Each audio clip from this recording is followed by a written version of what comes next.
Bueno, aquí tenemos la tercera parte de lo que es conociendo el nano VNA.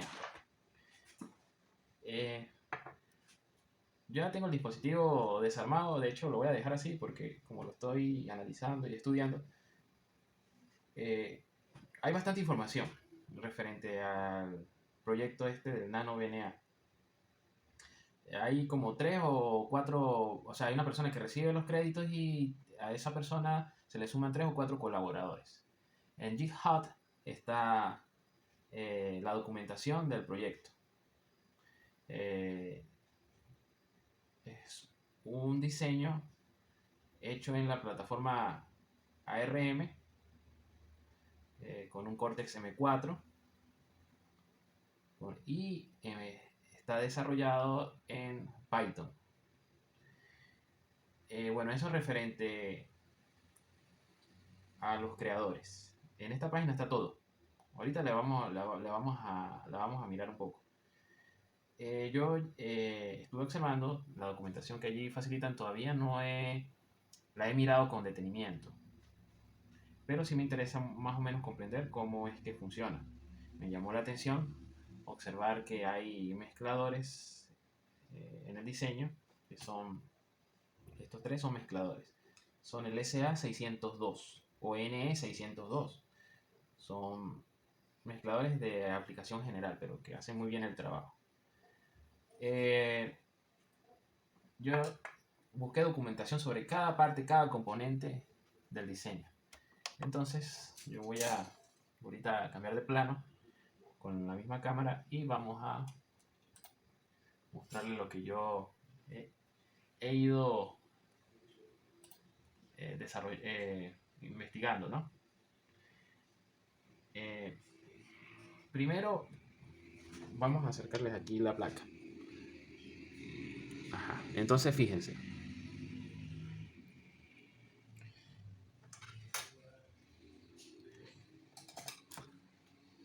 Aquí tenemos, primero que nada, lo más visible. Bueno, una de las cosas más visibles. Los que llaman la atención, los mezcladores. Tenemos 3 mezcladores, cada uno cumple una función, por supuesto. Tenemos un conversor analógico digital, es este que está acá, ahorita les digo el número.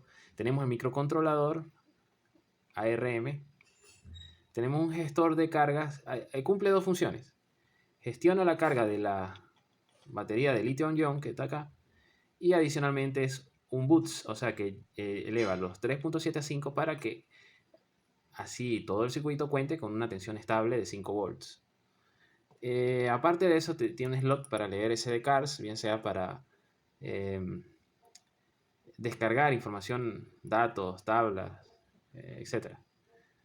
Y también una posible upgrade de firmware, creo que se realiza por aquí, creo. Tenemos el DDS, que es este pequeño que está acá, tiene uno solo.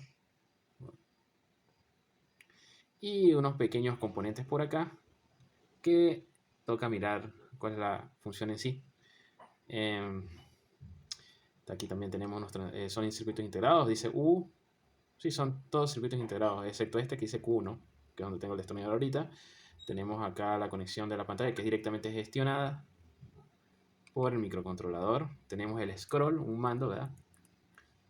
De 2 direcciones, el interruptor, el puerto USB tipo C, y por aquí tenemos cierta conectividad.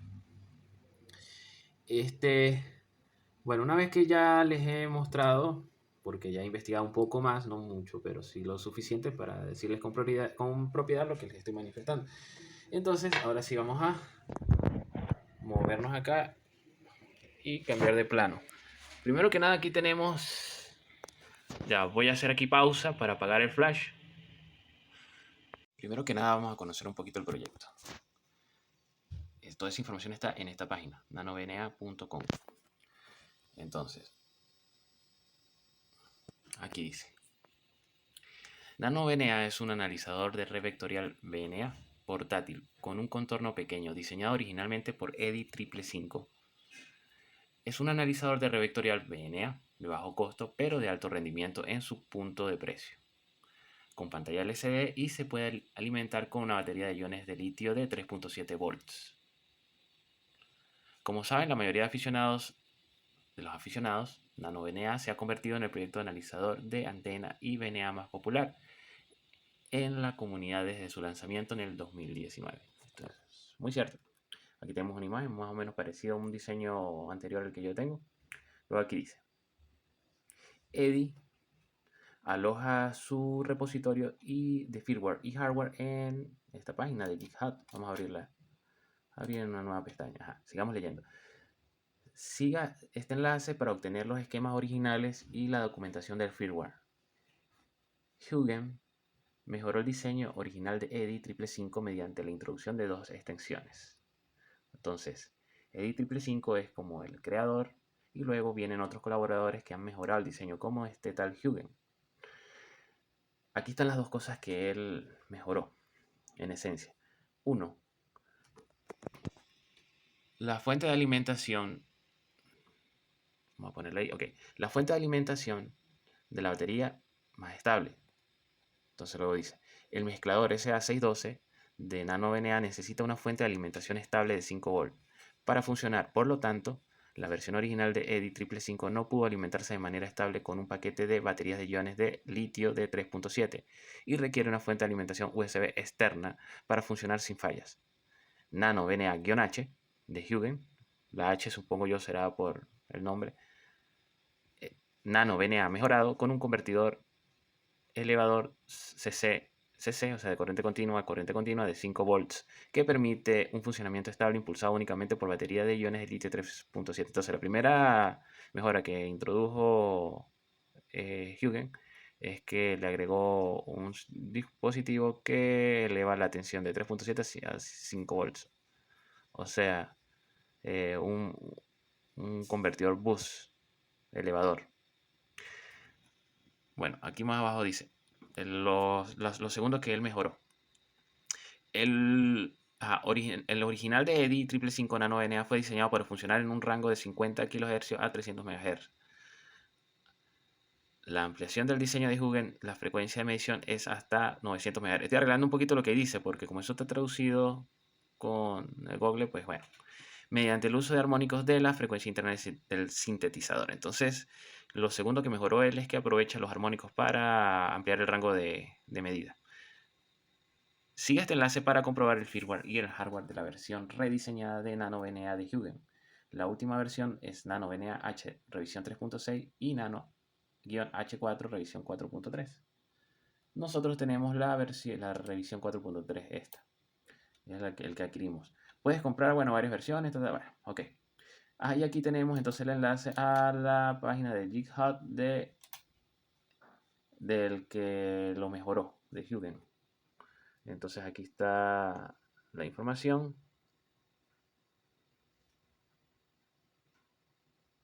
Entonces, aquí en documentación, vamos acá. Bueno, aquí tiene hasta una guía de usuario. Tiene las fotografías de los PCB, los diseños, las revisiones. Vamos a descargar la revisión esta que no la había descargado. Vamos a darle aquí descargar. Le damos aquí descargar. Vamos a ver, a veces esto se vuelve un poquito... Ahí va. Entonces esta es la versión H4. Entonces vamos a guardar acá el diseño y vamos a ojearlo aquí un poquito a ver qué tanto hay que esperar que cargue, todavía no ha cargado la imagen. Ahora sí, vamos a ver en qué tanto se parece el diseño. Sí, se ve muy parecido, pero debe tener sus mejoras. Estoy casi seguro de que así es. De hecho lo veo como más depurado, no sé el diseño, es que me parece, me lo veo más como menos sobrecargado de cosas.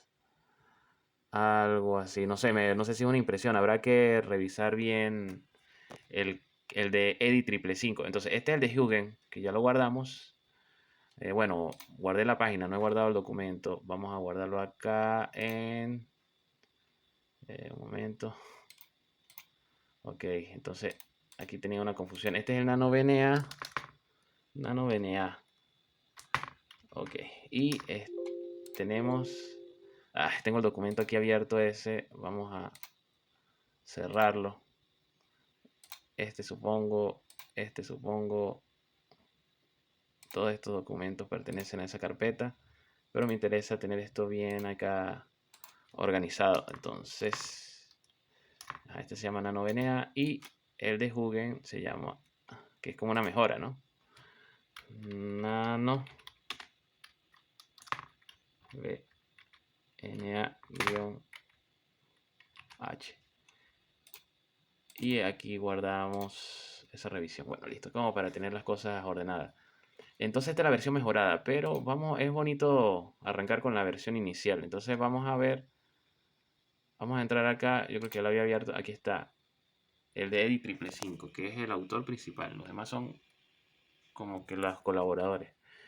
Y acá tenemos, fíjense, documentación, tenemos el código en Python, tenemos información sobre el diseño del circuito impreso.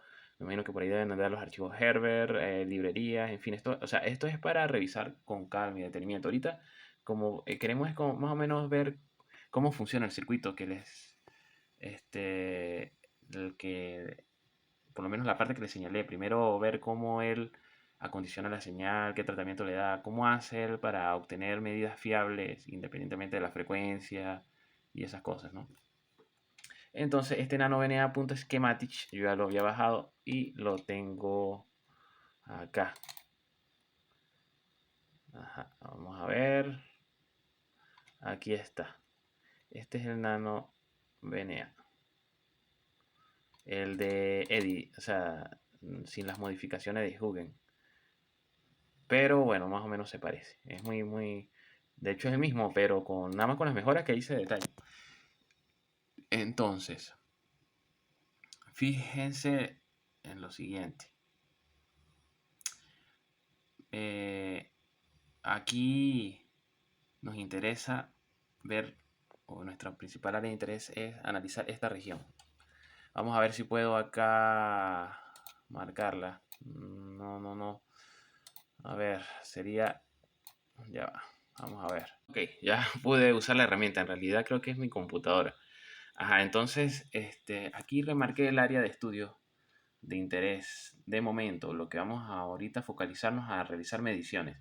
Entonces fíjense lo siguiente. Acá tenemos el SI 5351. Ahí lo tenemos.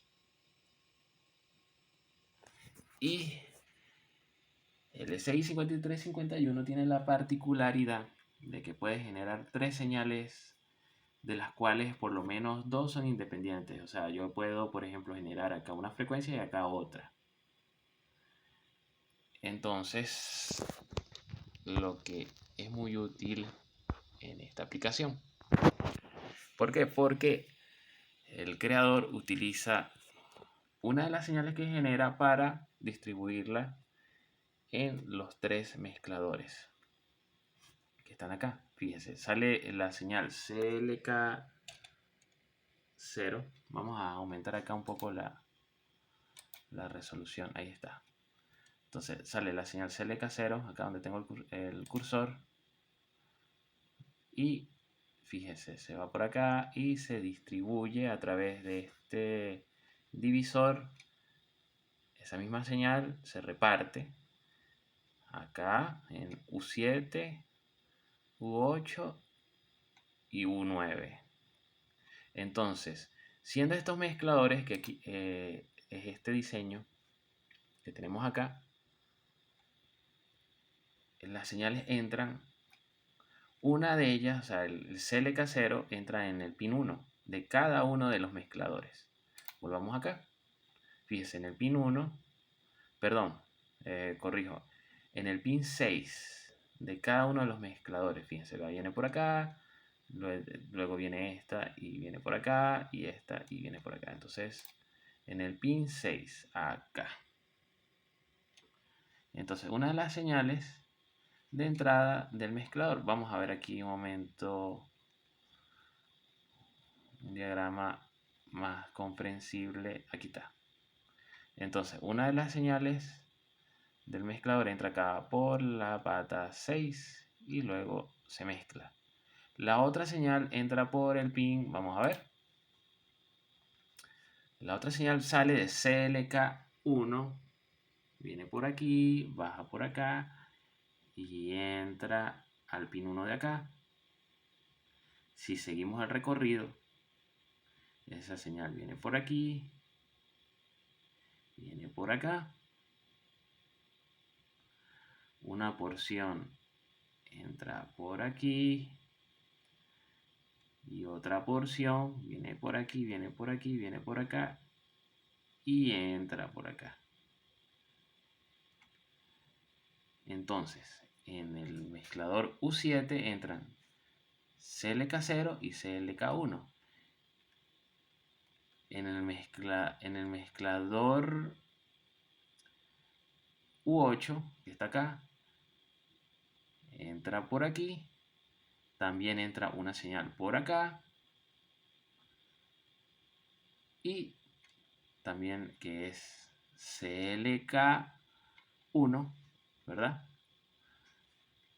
Entra por los pines 1, 1 y aquí también 1. Y en el mezclador 3 es el único que solamente recibe una de las señales compartidas, CLK0. CLK1 no entra acá directamente, o sea, en la circuitería. No, en el mezclador U9 entra esa señal, pero luego, o sea, entra a través del dispositivo bajo prueba. Este dispositivo, lo más probable es que sea un filtro, un cable coaxial, etcétera, un cristal. Entonces, ese CLK1 ya no viaja directamente a este mezclador dentro de la circuitería, sino a través del dispositivo bajo prueba. Vamos a llamarlo filtro, que es lo más común, en el que se va a implementar este puerto 2 que está acá. Entonces, esa señal vendría por acá y entra a través de la entrada A y a través de la entrada B. Estos arreglos de resistores que están acá tienen un objetivo, que es establecer la impedancia de referencia normalizada para lo que esto está implementado, para trabajarse en un sistema que maneja la convención de 50 ohms como impedancia. Entonces, esto es, habría que analizarlo con un poco más a detalle. Lo más probable es que lo haga más adelante, pero así por encima esto nos dibuja un puente de Wheaton. Entonces, es probable, muy probable, que una de las ramas del puente de Wheaton es complementada por lo que se conecta acá en X1. En X2 también vemos algo así como un puente de Wheaton, pero yo lo veo acá más bien que el objetivo sea darle una impedancia de entrada de 50 ohms acá. Como les digo, esto hay que analizarlo con más detalle y sacar algunas cuentas para ver exactamente cómo está funcionando esto, ¿no?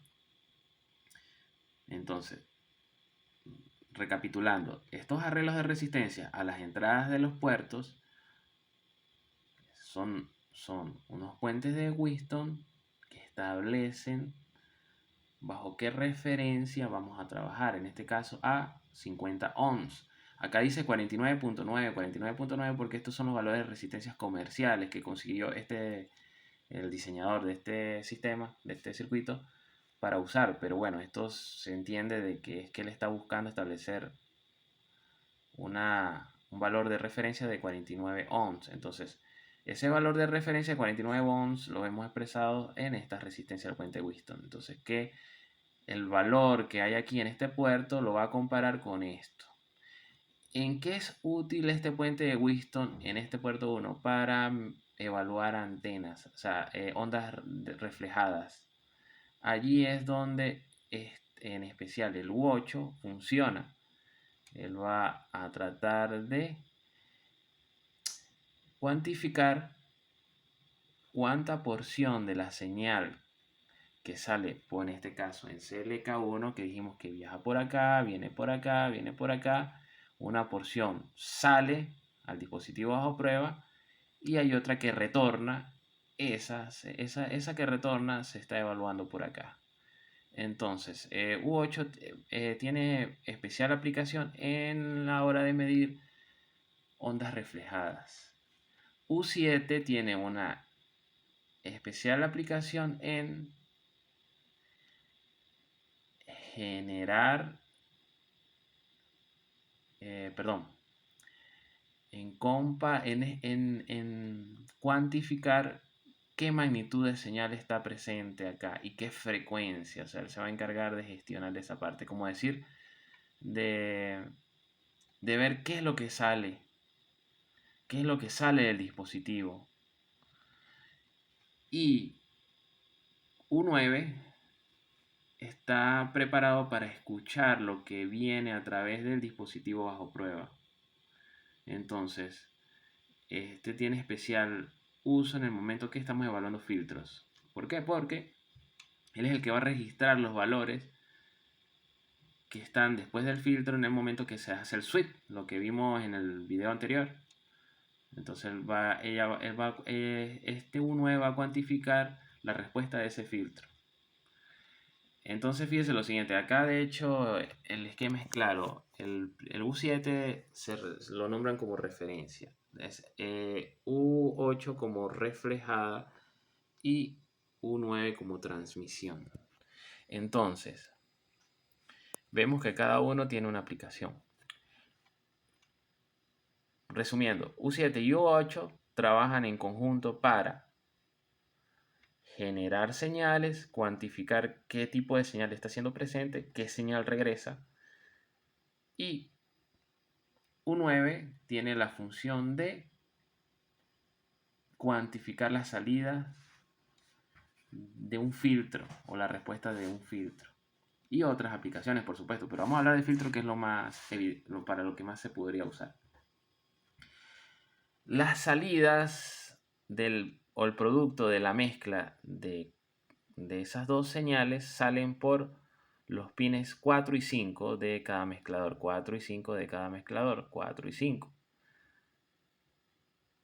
¿A dónde van? Bueno, van a parar a este conversor analógico digital. Este es un conversor analógico digital que me llamó la atención. ¿Por qué? Porque cuando yo busqué la referencia, encontré de que es...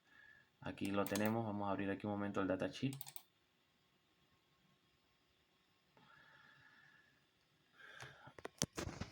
Es un códec de audio de baja potencia estéreo, o sea, maneja dos canales. Entonces es un códec, o sea, hablando más técnicamente, es un conversor analógico digital.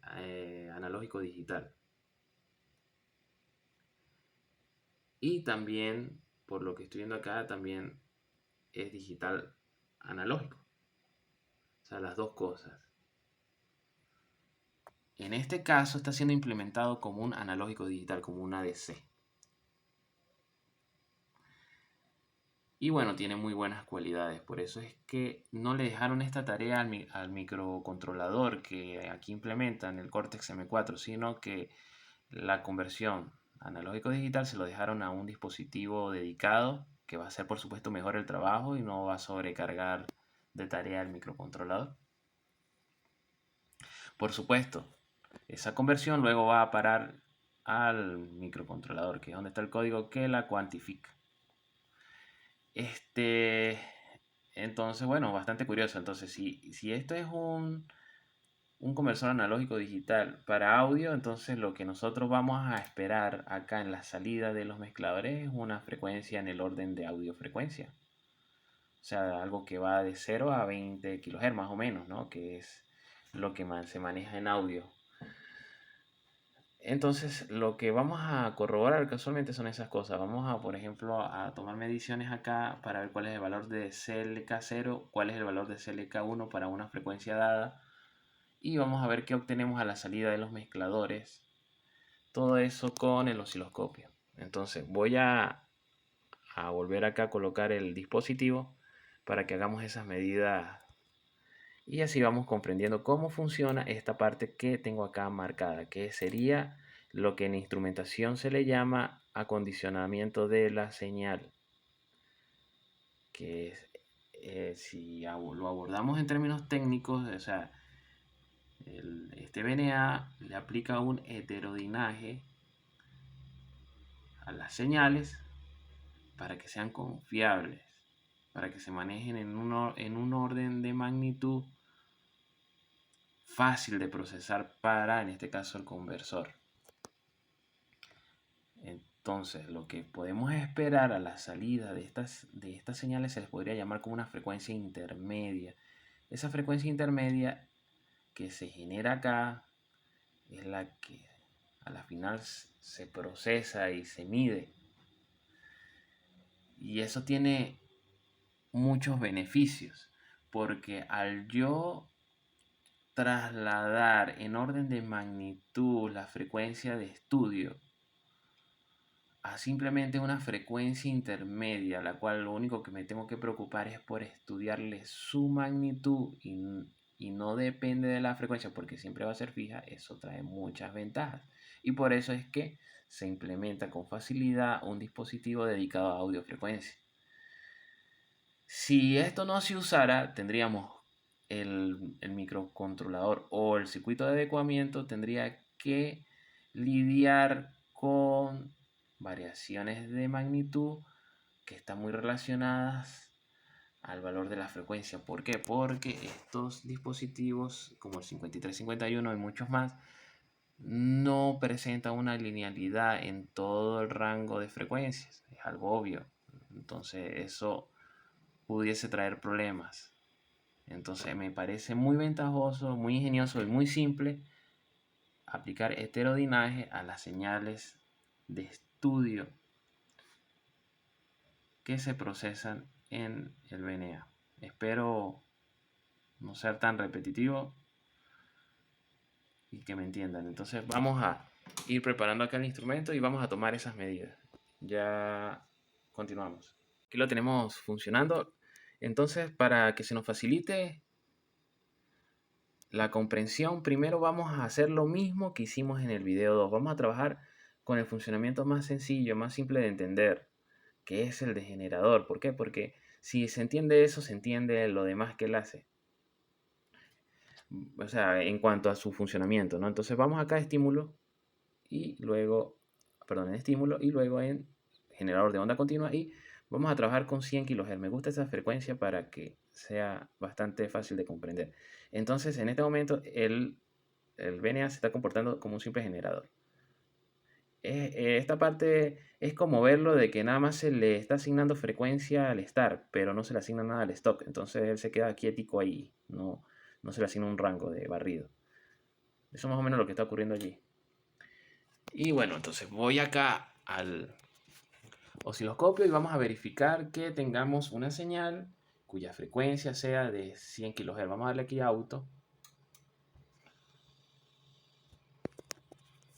Ajá, para que acá nos ahorre tiempo.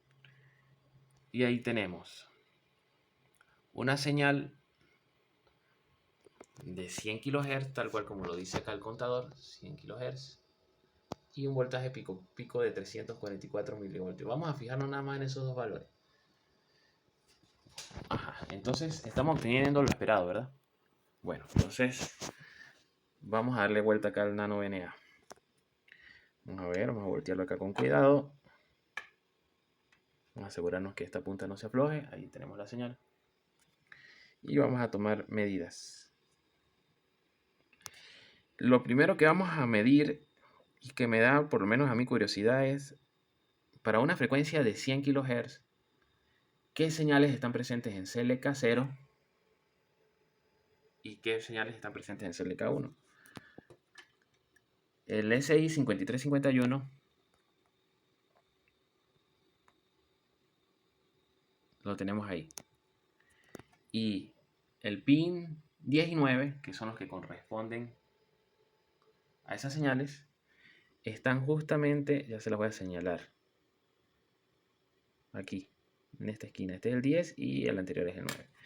Entonces, con el osciloscopio, con la punta, mejor dicho, vamos a medir las señales en CLK, primero en CLK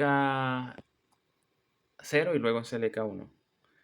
Entonces, voy a, aquí, ya, vamos a fijar aquí bien el, ya un momento, que estamos acá, déjeme,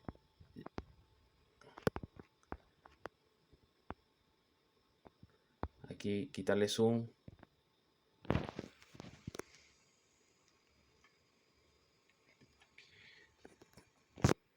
Y vamos a medir. Tenemos que medir con cuidado. Ya. Seguimos teniendo problemas acá con la tierra. Ahí creo que se puede.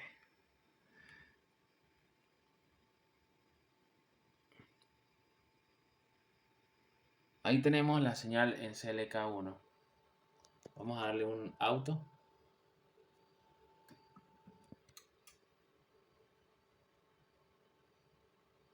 Ahí lo tenemos. Y nos interesa la frecuencia. Fíjese. En CLK1 tenemos una frecuencia de 120 kHz. Creo que ahí se ve. Ya. 120 kHz. Y fíjense, la señal del SI 5351 es de 3.2 voltios pico pico. Ajá, bueno, ese es CLK 0. Ahora vamos a CLK 1, que es el pin de al lado, que es el pin 9. Vamos a ver si lo logro aquí. Ahí lo tenemos. Vamos a hacerle un auto. El auto es lo más cómodo porque como tengo las manos ocupadas, ahí lo tenemos. Miren la frecuencia. Es de 100 kHz. Ahí creo que se ve de manera clara. 100 kHz. Entonces, fíjense. Recapitulemos.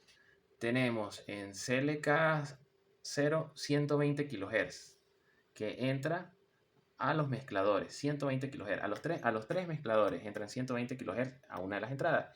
Y la otra entrada de mezcla que sale por CLK1 salen 100 kHz. Entonces, ¿qué es de esperar a la salida de un mezclador? O sea, cómo se comporta un mezclador de manera muy simplificada. Aquí lo tenemos. Entra una señal de 100 kHz por la pata 6, de 120 kHz por la pata 6 y entra una señal de 100 kHz por la pata 1. ¿Qué hace el mezclador? Bueno, hace un producto de esas dos señales. De manera muy simple, por igualdades trigonométricas sabemos que el producto de dos señales sinusoidales tienen como equivalencia la suma y la resta de una señal seno. Entonces, es de esperar por el pin 5 o por el pin 6 la suma y la resta. Eso quiere decir que ahí tenemos que tener presente una señal cuyo valor sea de 100 kHz más 102 kHz es igual a 202 kHz. Entonces, allí deberíamos tener una señal presente de 202 kHz, que es la suma, y también deberíamos tener una señal presente cuya resta es 120 kHz, creo que dije 102, no, corrijo, 120 kHz, ¿verdad? Que es lo que obtuvimos en CLK 0, menos 100 kHz, esa resta da igual a 20 kHz. Y por sentido común, si venimos analizando los componentes y cómo está hecho, es de esperar que ahí la señal de utilidad es la resta. Entonces, ¿qué debemos esperar a la salida de estos mezcladores? Bueno, las dos señales, una de 220 kHz y otra de 20 kHz. La suma y la resta. Entonces, si nos vamos acá al circuito, vamos a ver dónde vemos esas señales. Esas señales las vemos en las patas 4 o 5 de los mezcladores. Patas 4 o 5. Si vamos acá al PDF, que lo tenemos ahorita, aquí está 4 o 5. Vamos a medir primero en el mezclador acá, que es el de interés de momento, que vendría siendo el que cumple doble función, o mejor dicho, el sistema que trabaja con con dos mezcladores. Bueno, vamos a centrarnos en un 7 primero que nada y vamos a medir qué salida tenemos. Entonces dijimos que en la pata 4 o 5, entonces vamos a usar aquí. Fíjese, ahí tenemos una señal. Vamos a darle auto.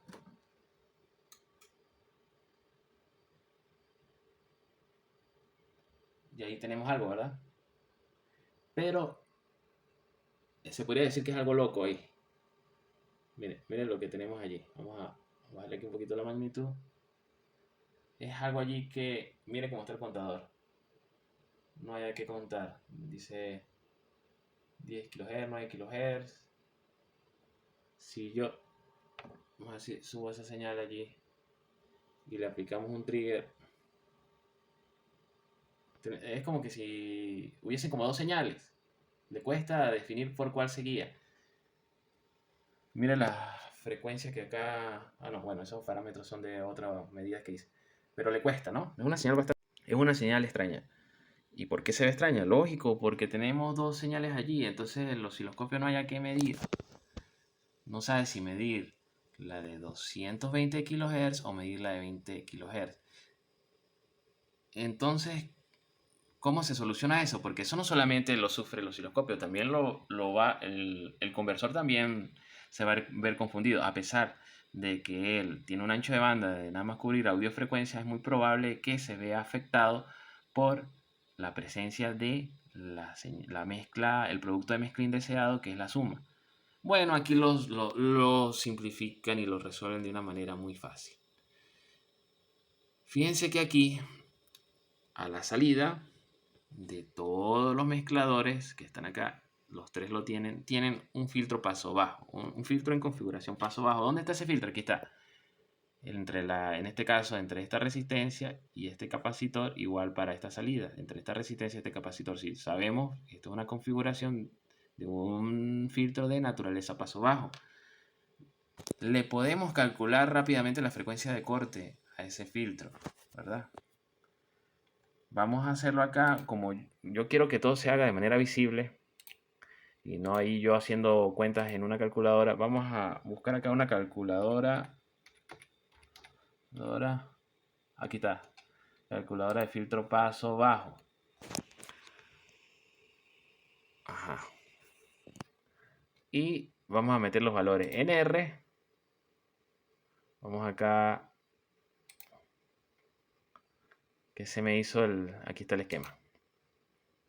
Aquí está. NR tiene un valor de 15K y en C un valor de 1 nano. Entonces retornamos acá a la calculadora y metemos un valor de 15 kiloohm y aquí de 1 nano. Vamos a calcularle la frecuencia de corte. Calcular.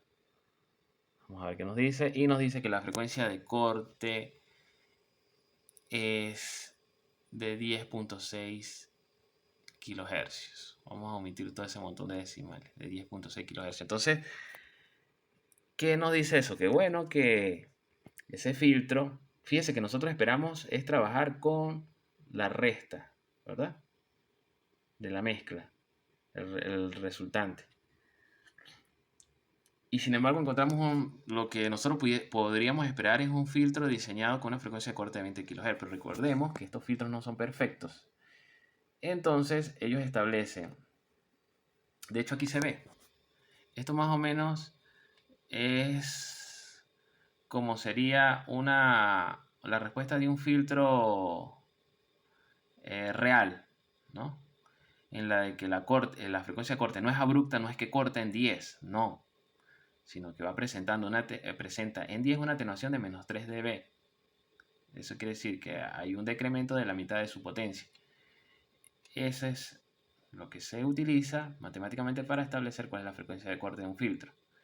Entonces, claro, lo fijan en 10, garantizando de que para 20 kHz, que supongamos es acá, presente una atenuación mucho mayor. ¿Por qué? Porque ellos quieren garantizar de que pase la menor cantidad posible de señales que estén por encima de 20 kHz. Entonces, por eso es que implementan un filtro con frecuencia de corte de 10 para una señal de 20. Entonces, ¿cómo hacemos para ver esa señal de salida de 20 kHz con el osciloscopio? Bueno, vamos a medir con el osciloscopio, pero a la salida del filtro. O sea, estábamos midiendo acá, fíjense, estábamos midiendo acá. Entonces vamos a medir acá. Ajá, ¿y dónde está eso aquí? Bueno, eso ya lo tengo aquí precisado. Nos vamos acá al mezclador. Fíjense que tiene dos filtros paso bajo, ¿no? Uno para cada entrada. Bueno, aquí tenemos las resistencias. Ya se las voy a señalar. Aquí está. C30 y R34 conforman un filtro paso bajo de una de las salidas. Y no logro ver bien. C31 y C30 y R35, R33 conforman la salida del otro filtro paso bajo. Entonces, bueno, en cualquiera de ellos nos sirve medir. Vamos a ponernos acá. Y vamos a... ya va. Vamos a ver si es allí o es aquí. Es aquí. Ahí. Y vamos a establecer un auto. Un auto porque tengo las manos ocupadas.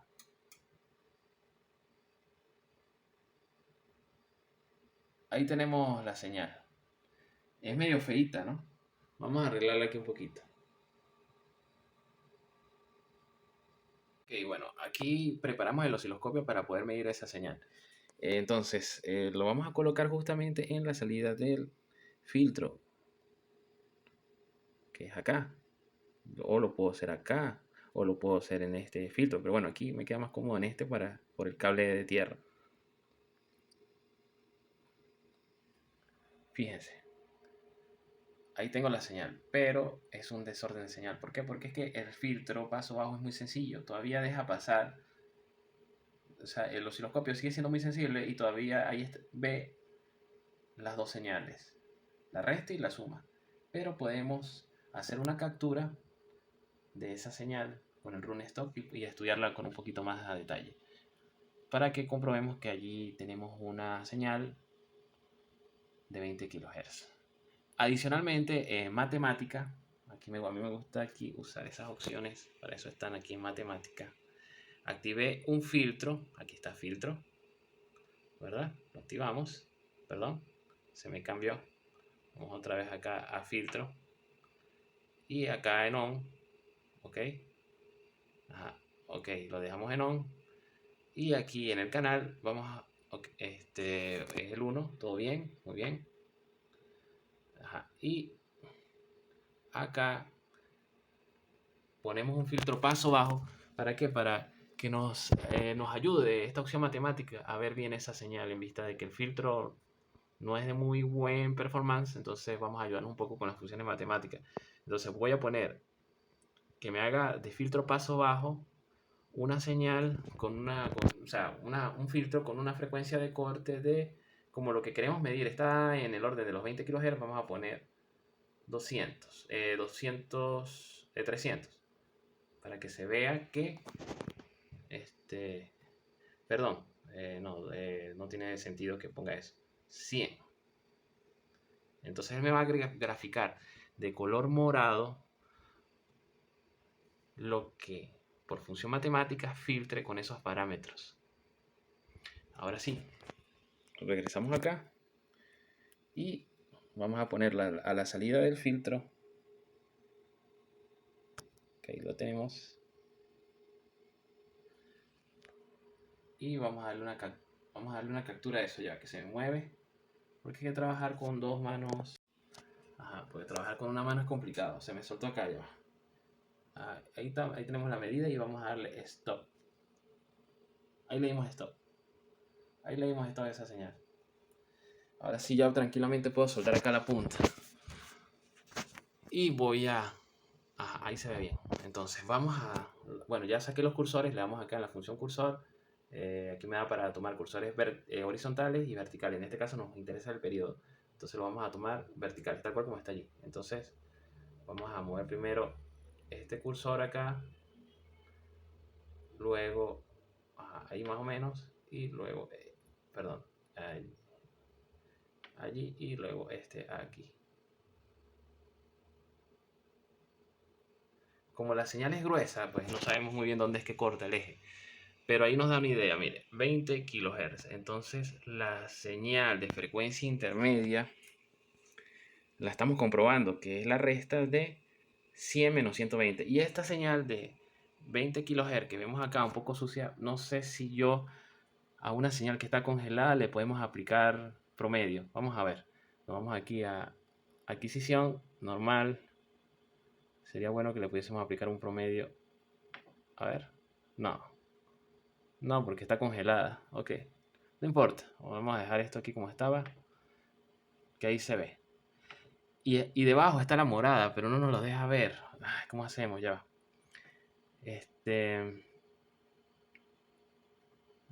Referencias. No. Lo que pasa es que la morada está debajo de la amarilla. Y si apago la fuente. Ahí la vemos, pero desaparece. Wow, vamos a quitarla. A ver. Ahí está. Bien bonita. Pero se quita. Bueno, hay que ver a ver cuál sería la función en la que me permite quitar esta. Ajá. Ya va.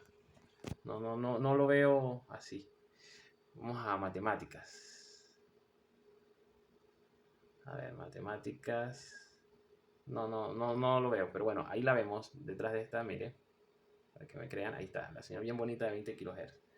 Y bueno, fíjense. Aquí la tenemos marcada con los cursores en 20 kHz. Ahí la apagamos. Entonces, con esto comprobamos que al conversor analógico digital trabaja una frecuencia, o le estamos ingresando una frecuencia de 20 kHz. Entonces, ya para finalizar este video que se hizo bastante largo, el conversor analógico digital está procesando señales a 20 kHz. Si yo varío, ahí dejamos una frecuencia fija. Entonces ustedes me dirán, bueno, ¿qué pasa cuando hago un barrido? Igual, sigue siendo 20 kHz. ¿Por qué? Porque eso no se va a alterar aún en un SWAT. ¿Por qué? Bueno, lo pudiésemos incluso medir. Vamos a generar un SWAT. Lo que pasa es que trabajar sin trípode, pero bueno, pronto.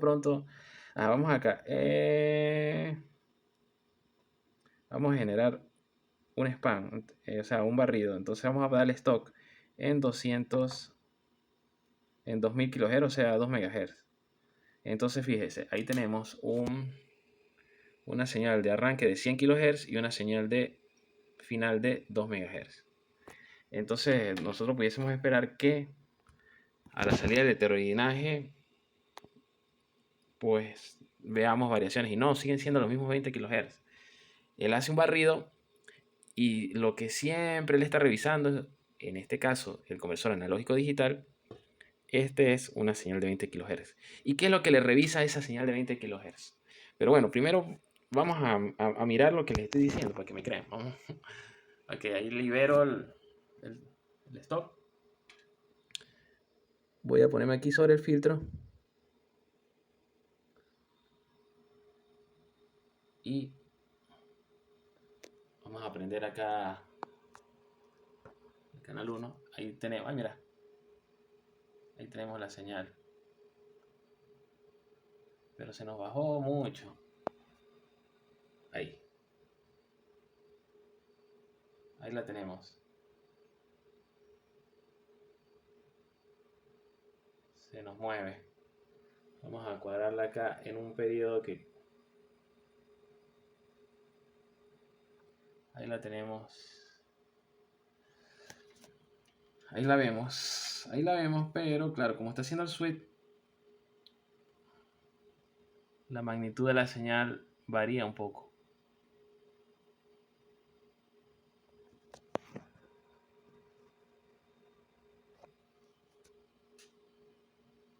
Vamos a ver si al yo quitar el acoplamiento de C me ayuda en algo. O sea, quitar el acoplamiento a C, perdón. Ah, ya sé lo que está pasando, ya sé por qué vemos la señal bonita y sé, porque está haciéndome promedio, está promediando. Vamos aquí, está promediando, claro, se ve bonita, pero... Ajá, vamos acá a medir, pero vamos a entonces, ya, normal, y vamos a... ¿Qué era lo que iba a hacer? Ah, el acoplamiento, vamos a volver a poner AC, porque... A ver, ya va, AC, ahí está AC. Y vamos a medir acá la salida del filtro. Ahí tenemos esa señalota toda fea. Y atrás, vamos a ver si... Mira, atrás tenemos la que pasa por el filtro matemático, la morada. Entonces vamos a tratar de cuadrarla acá en...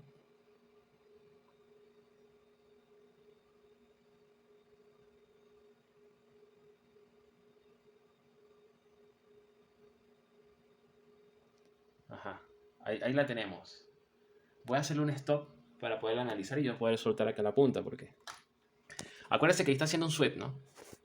Vamos a medirle el periodo a la señal morada que la tenemos atrás. Entonces, activamos cursores. Ajá, en fuente ya está en fuente matemática, o sea, en el filtro morado.